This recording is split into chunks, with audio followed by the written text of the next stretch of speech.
ವಿಶ್ವವಿದ್ಯಾನಿಲಯದ ಮಾನವಿಕ ಸಭಾಂಗಣದಲ್ಲಿ IAS, KA ಮೊದಲಾದ ಸ್ಪರ್ಧಾತ್ಮಕ ಪರೀಕ್ಷೆಗಳ ಕುರಿತು 1 ದಿನದ ಕಾರ್ಯಾಗಾರವನ್ನು ಏರ್ಪಡಿಸಲಾಗಿತ್ತು.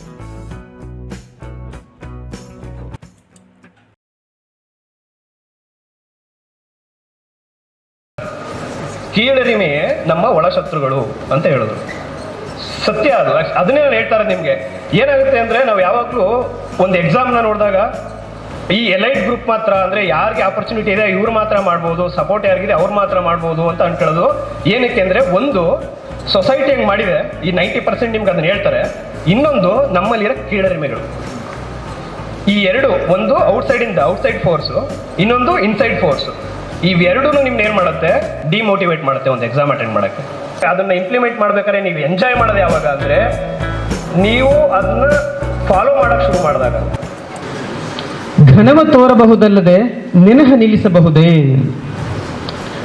ಇದು ಘನವಾದದ್ದು ಅಂದರೆ ಇದು ದೊಡ್ಡದು, ಇದು ಸರಿಯಾದ ಮಾರ್ಗ ಅಂತ ಯಾರಾದ್ರೂ ತೋರಿಸ್ಬೋದು.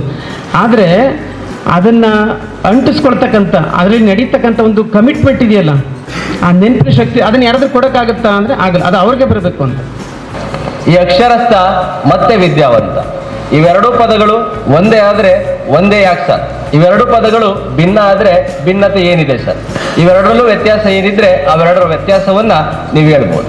ಮಾತೃಭಾಷೆಯನ್ನ ಕಲಿತಂಥವನು ಅಕ್ಷರಸ್ಥ, ಮಾತೃಭಾಷೆಯಲ್ಲಿ ಇರ್ತಕ್ಕಂಥ ಒಳ ಅರ್ಥವನ್ನ ತಿಳಿಯುವಂಥವನು ವಿದ್ಯಾವಂತ. ಅಕ್ಷರಸ್ಥ ಅಂತ ಹೇಳಿದ್ರೆ ಎಜುಕೇಶನ್ ನ ಮಾಡಿರುವಂತಹ ವ್ಯಕ್ತಿ.